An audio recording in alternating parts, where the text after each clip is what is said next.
Hi, I'm Hilary.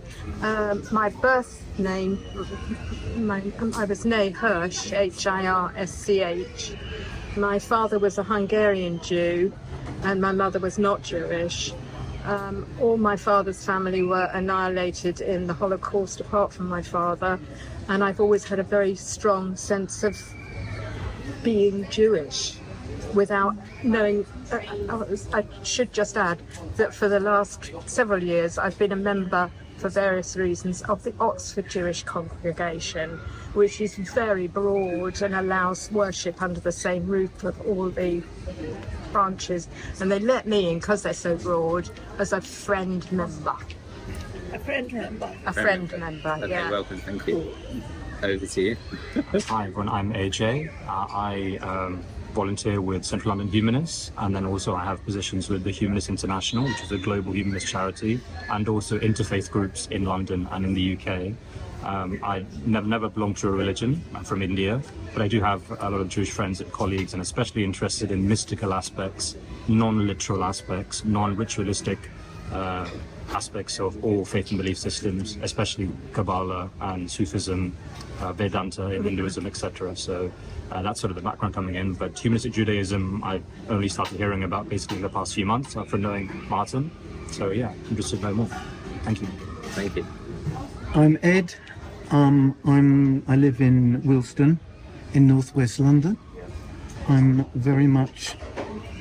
My DNA test said 100% European Jewish. Interestingly enough, I don't look particularly European Jewish, which says a great deal about our history and what happened all those years ago. My father was a synagogue secretary. We lived above the shop, literally, in the Hampstead Synagogue in West Hampstead as I was growing up as a teenager. And it was there in that while I was inculcating all the lessons that I was supposed to be listening to, that I realized that I had no belief in God whatsoever. And my first act of rejection, I was effectively at home on Yom Kippur on the Day of Atonement when I was 14, was to go upstairs to our flat and to eat some raisins. And that was my great act of rejection. And that wasn't bacon. Thank you. Thank you very much. I think we need to explain that. Okay, so anyway, it was Yom Kippur. Yeah. An act of You used to rejection. eat anything at all. Yes, exactly. That's what I meant. It's a okay, day so of fast. now I would like us to turn to the person to our left and discuss the following question. Who we can? Yes, we can. But then we're all talking to each other back at each other. No, that goes round. You see. So ask the following question. Who are Jews, and do you think being Jewish depends on belief in God? And please stick to the question. Who are Jews, and do you think being Jewish depends on belief in God? So you two, yeah, me and so you two. yeah, there's a whole. Can we look up return? Kabbalah I'm and interested that Would it be okay to return you to kind the of group? accept that anyone is Jewish. every religion has a mystical part of it. Hinduism has Vedanta, Islam has Sufism, Judaism has Kabbalah. There's many others. Any Jewish ancestry Hi. anywhere. Would it be okay to return What to are you the going to group say now? to them when they say you're doing that? It's too late for them. Yes. Sorry, Shireen, could you keep an eye on the WhatsApp chat because I'm recording in case Yeah, anyone I'm not able messages. So, can I just have like a few like one-line answers to this very not one-line question? I think it's very interesting whether you say,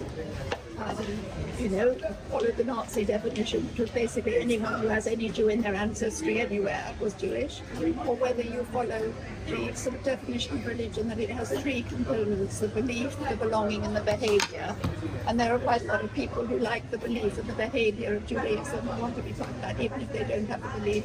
So if they want to call themselves Jewish, I think that's fine. And I would reject the Nazi definition. I don't think anyone who has a Jew in their ancestor, just like with most of us have got an incredibly mongrel ancestry. We can't follow all those different identities. We've had to decide which one we are belonging to, the behavior and the belief of. Someone's just joined. Hi. We just discussed who are Jews and do you think being Jewish depends on belief in God.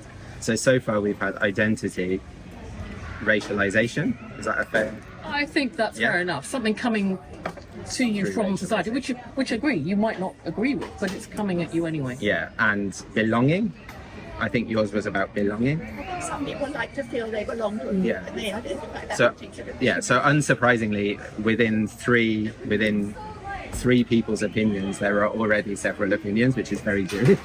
What about you, Shireen? What did you say? We could have an argument about Yes, we it. could. We already have. People it is heritage, Heritage. and what they grow up with. But I think for some people, it's just a sense that they get of wanting to be part of the culture. Or Yeah. So a lot of it is, I see it as identity, identity, heritage. Yeah. But it's flexible. It's not. I don't think there's a clear definition for everybody. Yeah.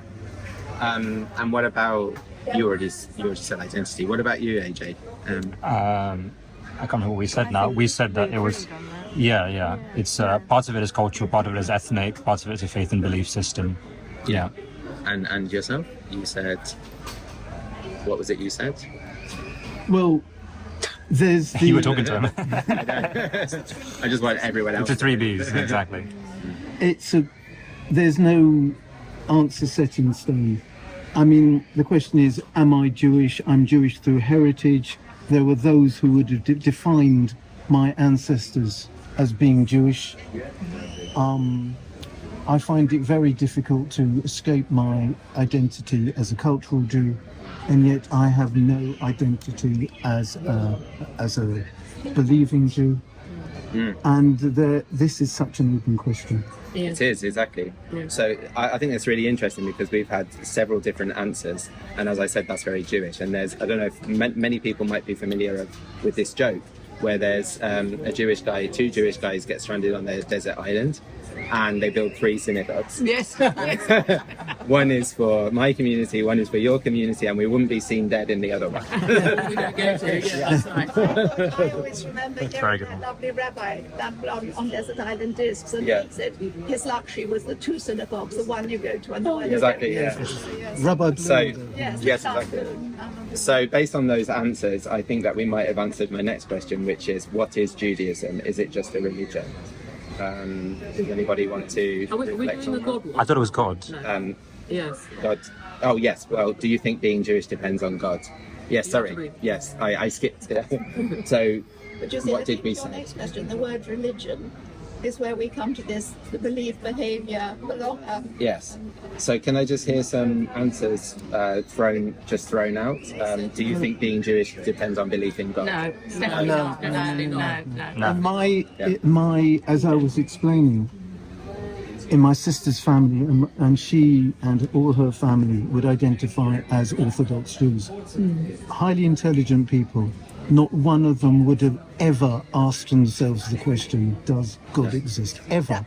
Jewish people, Pretty much what you said, exactly, yeah. They don't even ask the question. they don't ask the question, unlike, well, if you want to identify as a Christian, you have to look at the theology. You have to It's where it believe starts, yeah. the story of Jesus Christ. You have to believe in Yes. the Holy Trinity. Absolutely right. There's The Father, Yes. God, the Son, and God, Sometimes the they've Holy struggled Ghost. with it, haven't they? At CUV, I think they struggle with it sometimes with Yeah. these. I mean, it's a really odd thing to There's a believe. whole lot of Christian priests that don't believe in God. Lots of Absolutely. Christians who go to the church who have the belonging and the behaviour, don't have the belief. But the The majority do. the great majority of people of the community that my parents lived in, talking about my parents' belief, their friends, my sister and their huge community of Jewish friends, not one of them would have asked themselves the question. They're too frightened to look there. They just, because if push came to shove, very few of them would identify They with. still pray. They, Happy to say well, that. as we were discussing, in a language they don't understand. Exactly. Yes. This is very important. The Roman Catholics liberated themselves with Vatican II in about 60 years ago. There's been no Vatican II or Jerusalem III in the Jewish religion. No, exactly. People do not know if they're praying or what they're praying to. Well, they do in the liberal services. Yes, I think that's Yes. An English translation. But there is. What's the question? I do. I thought in Reformed synagogues sometimes they prayed in English. Yes. I was And we talking say- about the Orthodox, Yes, the Orthodox. supposedly Orthodox. Yes, I think and they are. one of the things So that weird. we say in many humanistic Jews say is one of the worst things that liberal or reform Judaism did was translate the prayer book, the Siddur. Yeah. Because now we have to hear God made God. the earth in 6 days and rested on the seventh, and why are we saying that? We don't even believe in him. And especially on the high holy days which are coming up, where we have to repeat over and over and over and over this our God, our Father, all of this kind of language that hardly anybody believes in. And in fact, somebody I know converted to what we call Messianic Judaism, what they call Messianic Judaism, because he said, well, it wasn't Jews for Jesus, it was another movement, but I asked him why, and he said, because it's God wants us to be saved. And my other Jewish friends said, but what you're talking about, most Jews don't believe in God anyway. Go and be a proper Christian puppy. So even if you're a member of a synagogue that uses theistic language, you still, most people do not believe in God. And one of the things that humanistic Judaism does is stop doing all of this intellectual artistry or playing with the words, and just changes the language. Can I just mention something which happened to me recently? Someone I know had her bat mitzvah. She was over 70, and she'd grown up in the Orthodox synagogue.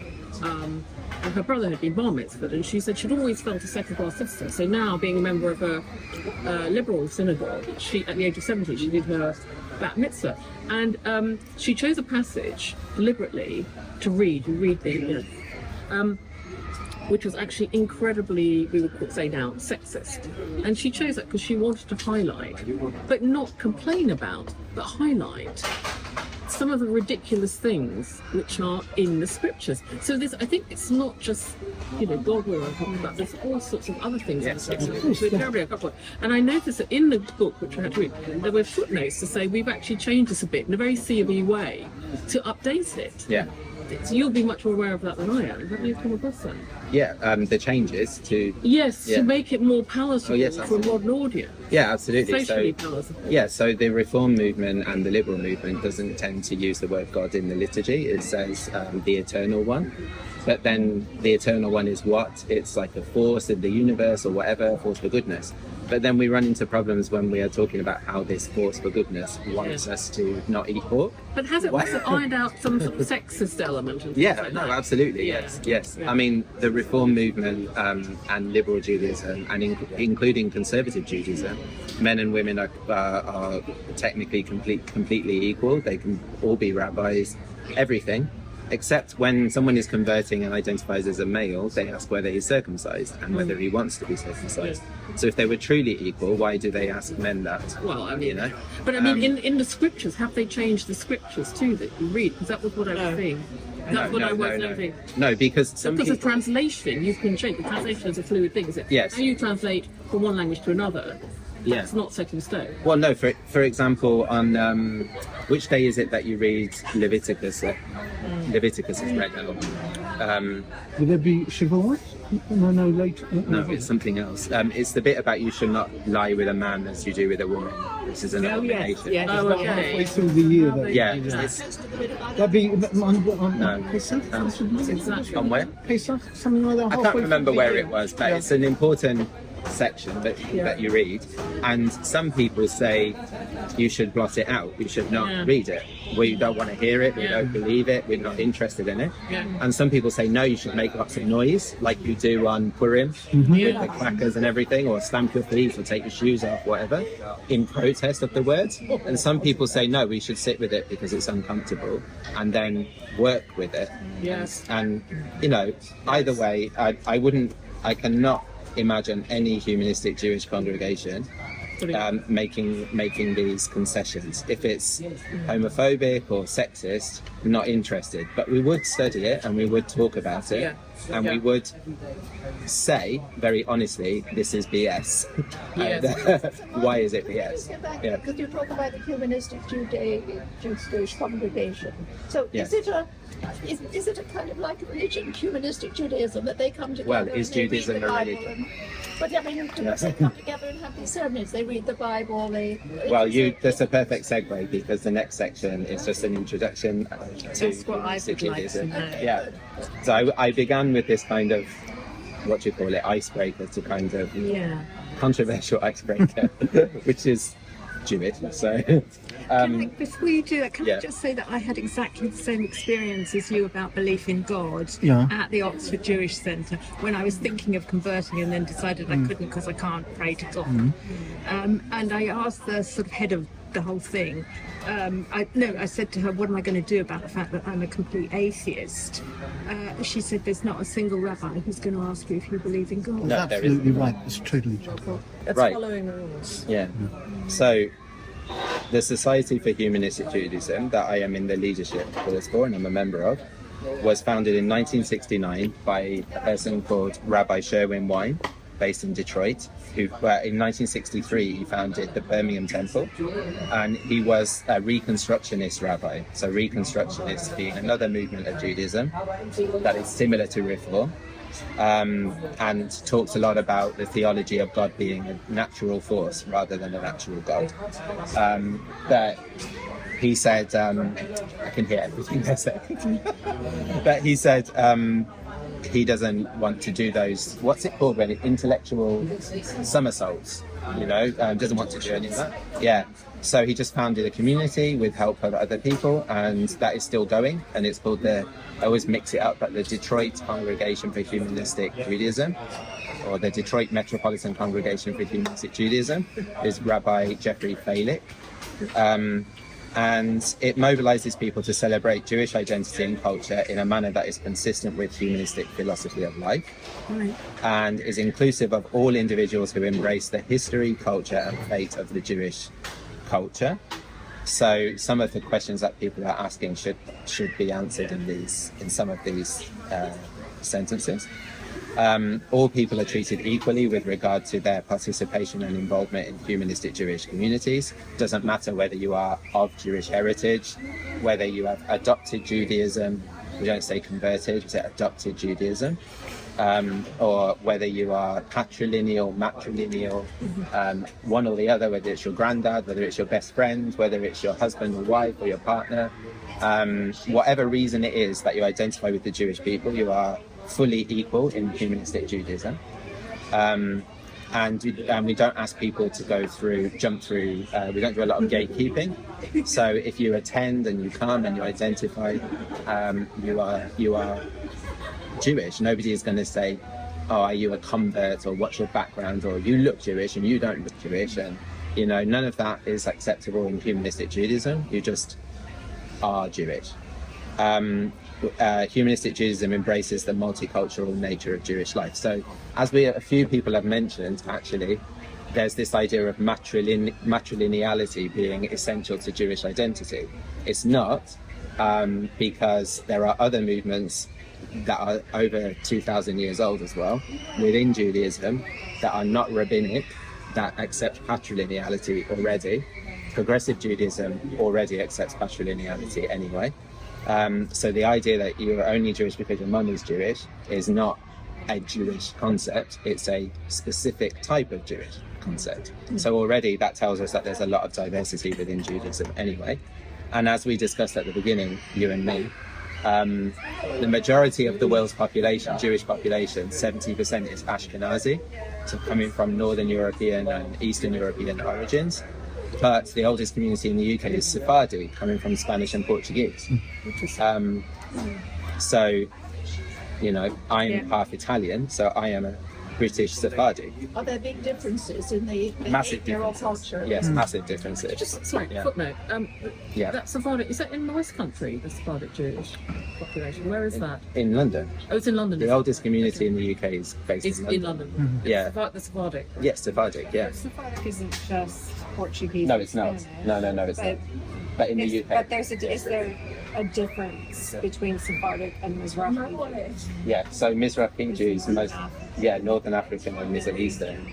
Majority of Mizrahi Jews follow the Sephardic rite, apart from one Yemeni group that follow the Balaji rite. But What about the Ethiopian Jews? Ethiopian Jews follow the Sephardic rite. A Sephardic rite coming from Spain and Portugal originally. Okay. I don't really know which one I belong to. My dad is Israeli and we're Kurdish and Turkish. So Yeah. but I think we are Mizrahi. mostly, although there is Sephardic and Yes. Ashkenazi on the other side. Yeah. Traditions probably not. So I don't know Yeah. the specifics Yeah. of it because I didn't. Yeah. I'm not very. No, exactly. although there. I guess we don't really. I'm trying to think of whether we delineated much of that in American Jewish circles, which Yeah. is where I grew up. So Yeah. Well, I was saying at the beginning, actually, that wasn't recorded, that part, that I grew up in a very small town near Worcester, which is in the middle of nowhere, basically, compared to London. And there were 5 mixed Jewish families, mixed Jewish and non-Jewish. Not that anybody should be defined by what they're not. So it's Jewish and whatever people who are not Jewish. And so, yes, and 2 of our family friends, one was mixed Iraqi English, and one was mixed Moroccan and Irish. And I'm mixed British and Italian. And I didn't know that not all Jews eat couscous on Friday night. What is couscous? Couscous. Oh. I didn't know that not all Jews eat that. I had no idea. I didn't know that at weddings. Friday night dinner Yeah. is couscous. Yeah, couscous. It is for Moroccans. How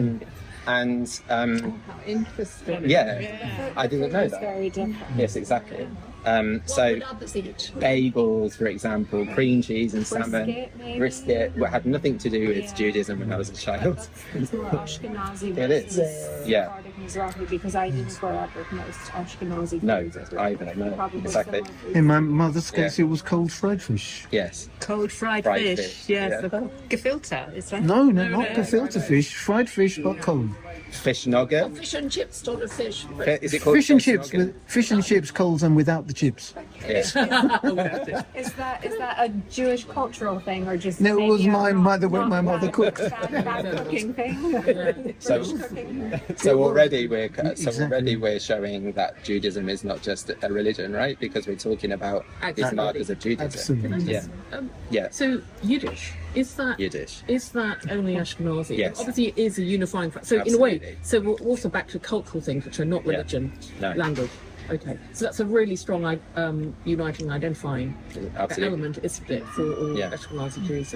What Yeah. about Ladino? Ladino is Judeo-Spanish, which is like the Sephardi version of Yiddish. Right. For me, I use a lot of Ladino in my Judaism, Interesting. Judeo-Spanish.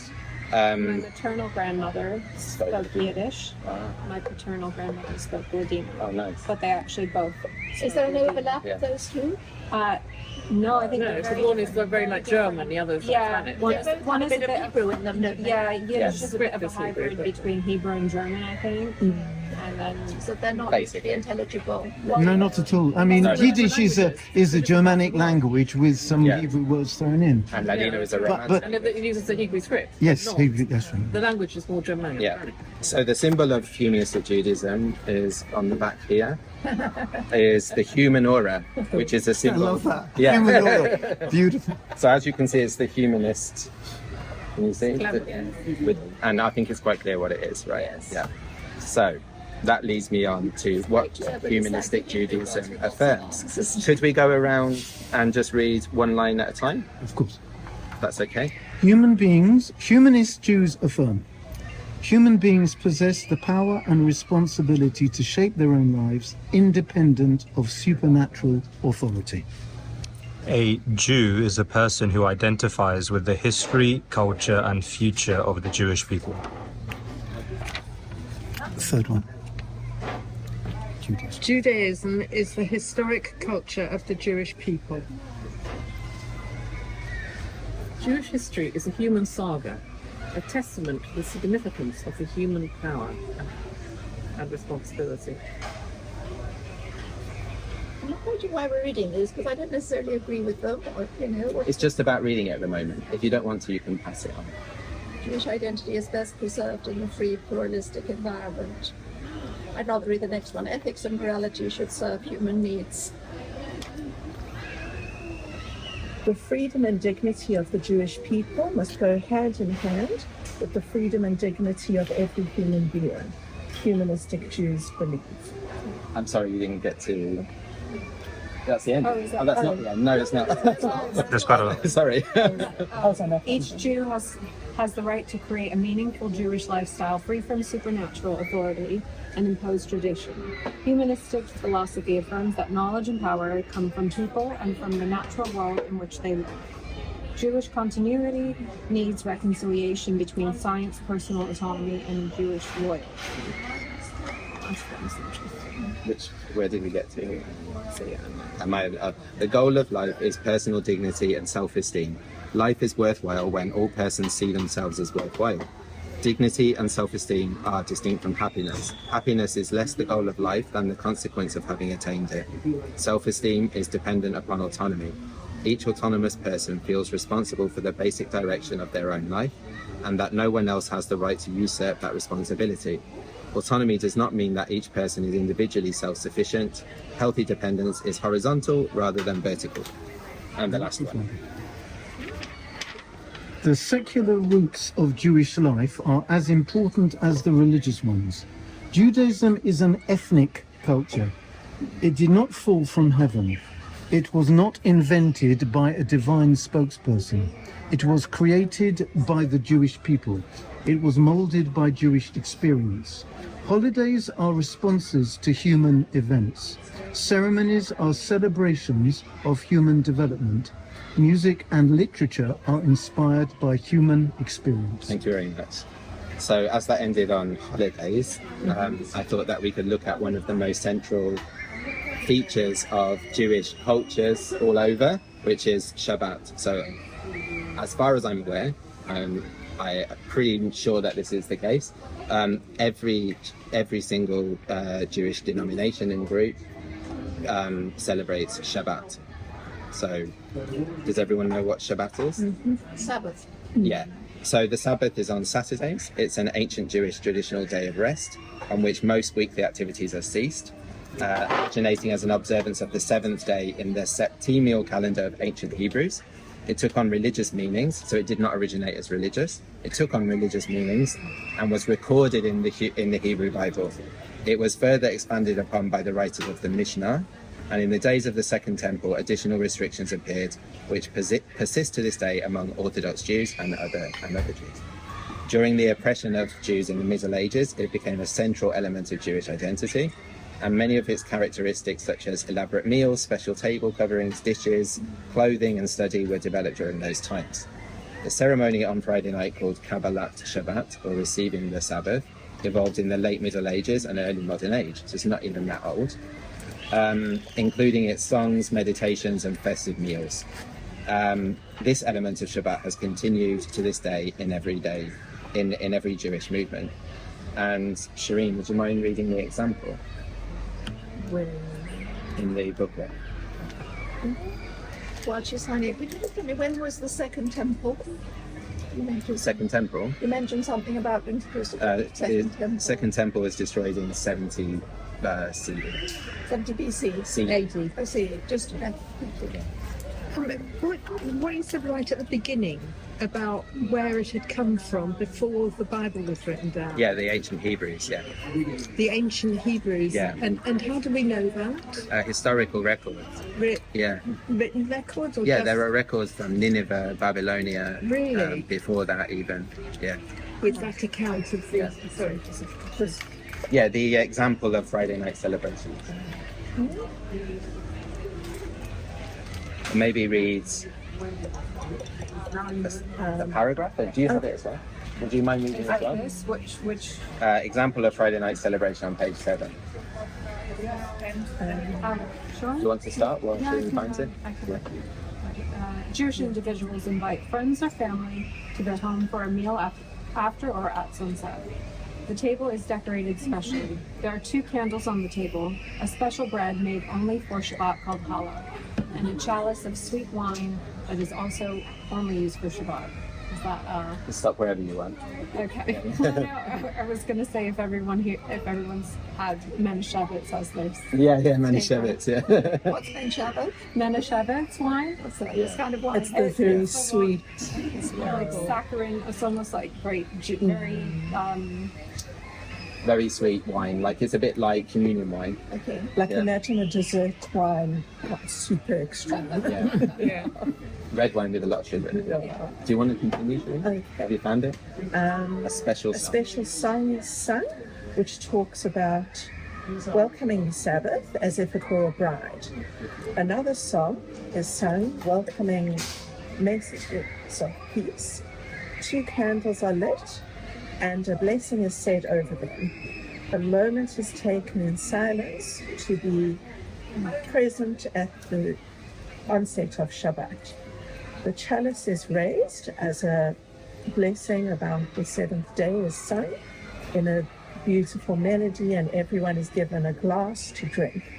Everyone toasts each other to life in Hebrew. Do you want to continue? Sure. Everyone washes their hands. Sometimes children or friends are blessed. The bread is raised and blessed and distributed to everyone who dips their piece in salt to remind us of the bitterness of life as well as the sharing of food. People hug and wish each other a good Sabbath, and a festive meal is served. People then spend a couple of hours, at least, at the table eating and chatting. Yeah. So, again, we can do in groups of 2.5, 3. Yeah. Can you think of any ways in which any of the above aspects of Shabbat might be worth celebrating, even if you were not religious? Yeah. Yeah. Is that clear? You mean what Can you they've think just been reading? what we've just read out? Yeah. Can you think? You probably all know. What's the significance of 2 candles? Well, hang on a sec. Can you think of any ways in which any of the above aspects of Shabbat might be worth celebrating, even without religious significance? So that can come up in your discussion. Yeah. We had a slightly truncated discussion, but Yeah. I'm not the best person to say. Who wants to be the spokesperson? Susan. I think we had a few things. We had the idea that Jews all over the world are doing the same thing, which has nothing to do with religion. It's about identity and continuity and tradition. We had the idea of bringing the whole family together. What else did we have? Oh, the idea of a day of Rest. which is something completely out of your normal routine. Yeah. Like, that's about the 3 main ones we had, I think. Well, except Ed's point, which is that it's so emotionally loaded for him, he can't bear. Sorry, Ed, I'm No, go on, speaking. please. Sorry, I'm sorry. That's sort of what you said, that you actually can't celebrate it in any joyful So what's the way. value there? The value being Yeah, you all heard that. I can't. I find it very difficult to be objective in this discussion. Which is very interesting, the way things get loaded onto you. Yes. So you don't like it at all, Ed? Well, there's too much emotional baggage with this. You Yeah. see. And I was just to say, what I was saying is that many years ago when my parents died, my parents had 2 children, myself and a sister, who of course doesn't count within a synagogue context. And I Within having an Orthodox synagogue context. absolutely, I stand corrected, within the Orthodox context. And I was the man who had to say certain prayers, and I had to mouth certain words in Hebrew. It's a prayer called the Kaddish, which most people would know, the prayer for the dead. And I had to mouth these words, and they meant nothing. I don't know what I was meant to do, but I had no choice. Well, I would. That was the baggage there. I would concede. Is it concede? I would concur that the Kaddish has nothing to do with the dead anyway. No. Because it doesn't even mention the dead. no. Interesting point. doesn't- Interesting point. You say over the wine. No, that's Kiddush. Yeah. What does it say? It says, magnified and glorified be the holy name forever and ever, and blah, blah, blah, blah, blah, blah, blah, blah. What they say is that And you stop halfway, do you? What did you say? praise God for Yeah. So, Could you repeat your point, Aaron? We couldn't hear you. So what they say is a person who's passed away can't praise God anymore. There's one voice less praising God. So someone must praise God in their absence. yeah, magnified. Yeah. So, we've already, I think we have heard quite a lot of criticisms already, which is rightly so, of Orthodox Judaism. But I think that we need to remember that we've discussed what humanistic Judaism means, and we've discussed what liberal Judaism is, and how men and women are completely equal, and also our people who are not men and women are completely equal.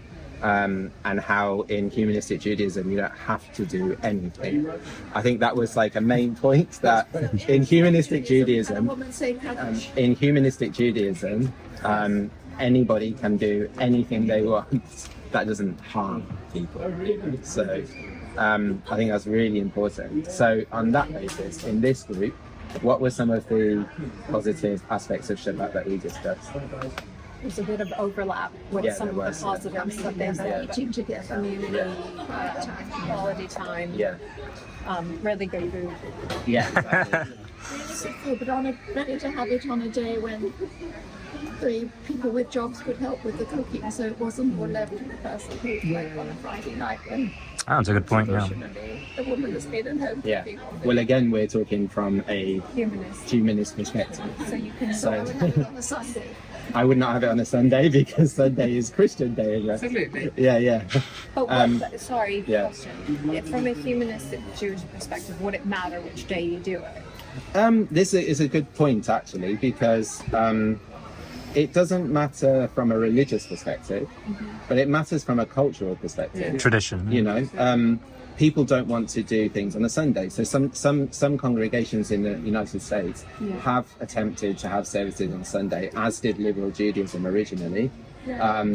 But people rejected it because it's Christian. It's not Jewish culture. Right, but in your own family, you can do what works for you. Yeah, like, of course. I mean, I've worked a traditional work week, Yeah.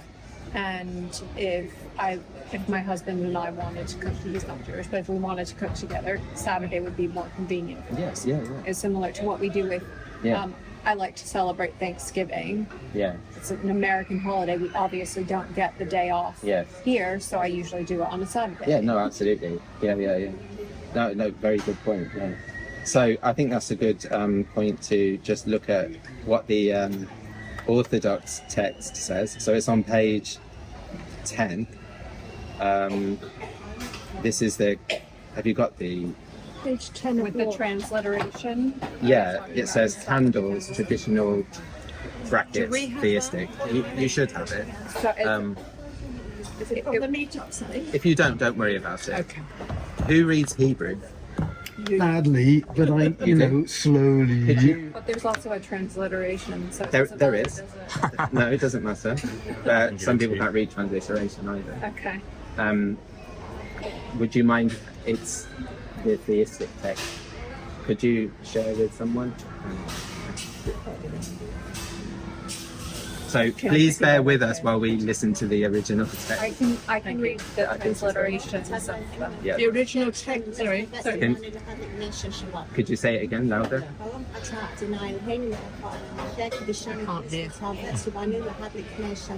Yeah. So it was. Yeah. So it's the candle lighting blessing on Friday night, and it goes Baruch atah Adonai Eloheinu melech haolam asher kiddushanu b'mitzvotav v'tzivanu lahadlik ner shel Shabbat, which means. You have sanctified us. Sorry, Susan. Blessed are you, God, ruler of the universe. Sanctified us. He sanctified us Finally. with the commandments of lighting Shabbat candles. I was repeating. What page is it on, Martin? It's on page 10. So, yeah, can you read it loud? Baruch ha'or ba'olam, Baruch ha'or ba'adam, Baruch ha'or b'Shabbat. Yeah, and can you read the... Light in the world, blessed is the light in humanity, and blessed is the light in Shabbat. So I'll just repeat. Baruch ha'or ba'olam, Baruch ha'or ba'adam, Baruch ha'or b'Shabbat. Blessed is the light in the world, blessed is the light in humanity, and blessed is the light in Shabbat. So this is the completely different. The original one is the Orthodox, also read by liberals and reform. Oh, blessed are you, God, or blessed is the light of Yes. the world. So if you hear the So we've words, got life instead of God. so So the candle lighting one is, blessed are you, God, ruler of the universe, who sanctified us with the commandment of lighting the Shabbat candles.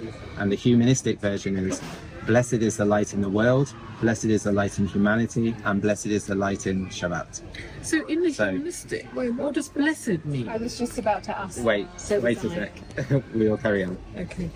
So Baruch doesn't just mean blessed, it means like wonderful.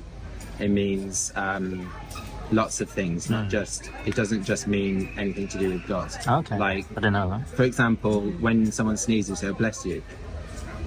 That's just. But that comes from a religious. Yeah.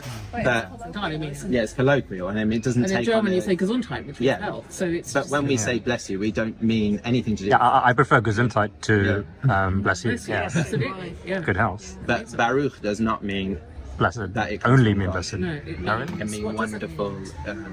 So wonderful is the light in Shabbat. Wonderful is the light in humanity. Wonderful is the light in the world. That would make more sense. Could it also be translated as celebrated? Celebrated, yeah, exactly. That's another. Glorious. Yeah. Let us celebrate, that sort of thing. So can we go to the next page? Can we all hear? Sorry, can you do that again? I'm going to try to do the transliteration. but Great. You've left me with the long one, so. You don't have to read that one Okay. if you want to.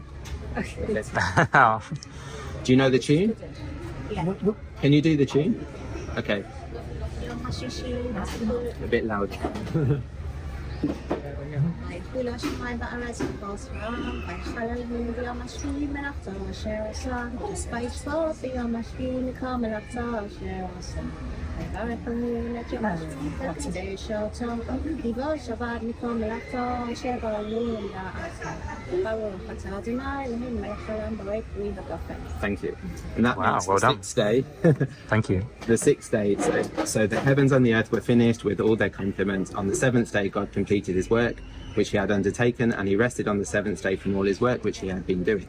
Then God blessed the seventh day and made it holy, because on it he ceased from all his creative work, which God had brought into being to fulfill its purpose. Respected elders, pause. Blessed are you, God, King of the universe, creator of the fruit of the vine. And for anyone that doesn't know what Kiddush is, it's the blessing over the wine on Friday night.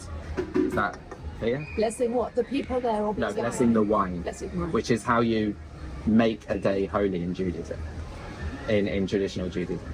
And then, do you want to attempt the next one? Singing the same tune, if you can. Oh, you came right on time for all of this. Godsend. You might. Yeah, it's on a the- godsend, yeah. It's just further down. It says humanistic. So this is the humanistic Jewish alternative. Yeah. Sorry. I just did that one. No, the next No, one. this one. So it's different words, but you can sing it in the same tune. Oh, Do they all have a tune? Yes, it's harder. if you can attempt it. ביום השישי, ותחר ביום השביעי מלאכה אשר נעשתה, ותשבות ביום השביעי כל המלאכה אשר נעשתה, לברך את יום השביעי ולקדש אותו, כי בו שבתנו מכל המלאכה אשר בחרנו לעשות. סדרי חמרים וחמורות. ברוך האור, חיים, בורא פרי הגפן. Yeah. Wow, well done. Enchanting. Yeah, So you can hear. Maybe we repeat it. Shall we sing the first one again together? The traditional. So imagine everyone your cup of wine. So maybe if we hold our cups and just we can get into the imagine what's going on the night. Are we doing the transliteration or the? Because yeah. So let's just pretend that we're Orthodox for a minute and we're singing that. Shall we start? Yom HaShishi v'ha'ikulu hashamayim v'ha'aretz b'tol sevam v'yichal Elohim b'yom hashvi'i melachto asher asa v'tishbok b'yom hashvi'i mikol melachto asher asa v'yivarech Elohim et yom hashvi'i v'yikadesh oto ki bo shavat mikol melachto asher b'Elohim lasot Sabri Maranan Baruch atah Adonai Eloheinu melech haolam borei peri hagafen Right. So that was the one all about God. And should we do the second one together? So this time maybe you want to lift your cup up a bit better because we can connect a bit better to the words. Are we ready? Yeah. Yom HaShishi vayitchal bayom HaShvi'i hamelacha shenesta ותשפוט ביום השביעי כל המלאכה שנעשתה. נברך את יום השביעי ונקדש אותו, כי בו שבתנו מכל המלאכה שבחרנו לעשות. סברי חברים וחברות, that's when we lift our glasses. ברוך האור בחיים, פורי פרי הגפן. Amen. And that means the 6th day, and on the 7th day we complete the labour which we perform, and we refrain on the 7th day from all our labour, and we bless the 7th day and set it aside, for we refrain from all the labour which we have to do. Attention, friends, blessed is the life and light which brings forth fruit from the vine. So, And do you drink at the end of it, or and then you drink it. It's like a toast. Yeah. We should add some wine. So now we have another discussion. So we're a bit more people now. So how many people are we? I can't count. Can someone help? I think it was 8. Should we divide into 3 groups? It was 8 before and then now 10, yeah. 10, so the only multiples are 2 and 5, the only factors are 3.5 people. How can we do it? They want to be in the same group, right? Aaron, so maybe we can do... But if you have the same opinion on it, you don't? Okay, that's fine. That's good. So, yeah, so break up into your groups and discuss what are the main differences between the above two. If you have it on here, so on page 13, what are the main differences between the above 2 texts, and what meanings might you give to a candle lighting and wine blessing? So this is where we are not saying that we don't want to do it and there is no value in it. We're assuming that we have found a value in it. What meanings might we give to the candle lighting and wine? So regardless of whether you like the humanistic one or not, or the theistic one or not, what if you had the choice, which you do, what meaning would you give it? To either of them, or to both of them? To the candle lighting and wine blessing. Okay. Yeah. Okay. So, yeah, a few ideas what you discussed. This corner. It's cool. Remembering the Know each other, really. remembering the topic, questions. which was what are the main differences between the above texts? What did you? I think we covered that one. Is religious, the other is. Yeah. What did you? Well, I think I think you covered that. One was religious, the other was. Is that what you discussed? No, then we discussed. they did their life stories too. Yeah, we did. Okay, so you didn't discuss that question. What about? I've always been a bad student. Stay behind after class, yeah. Say that the value of the candles and so on is whatever way you experience it's a link to the tradition. Yeah. Yeah. Yeah. Yeah. We also found another meaning of Baruch, which is radiant. I like that. Yeah. I like them as well, yeah. Radiant is the light. Yeah. What about this group? I think it's the second one that's really it's more about people Yeah. and their needing to rest, which we prefer. Yeah. A lot about fire and candles and the primeval sort of significance of fire, which along with language and possibly Wow, you guys went deep. separates us from animals, going right back to controlling fire and the message of fire. That's nice. Very well Yeah. done. And signifying a special occasion, Yes. whether it's a birthday or a dinner, Yeah. going together, spending quality time. Yeah. Power and fire, yeah. And also, yeah, and also just that it is ubiquitous. Yeah. Yeah. Yeah. Everyone around the world has incorporated fire Yeah. and does, so it is something that connects everyone. Yeah, exactly. And this side, I know I was part of this group, but do you want to say what we discussed? About the first question, what are the main differences between the texts? Lack of the overt use of the word God. Yeah. Yeah. Can you hear me? Not really. Lack of the overt, sorry. Yeah, just, The non-religious side of it. yeah. And what meanings, you both had very nice ideas for what meanings you would give to candle lighting and wine blessing. Yes. Yeah. Well, we sort of moved along a bit. Like I started.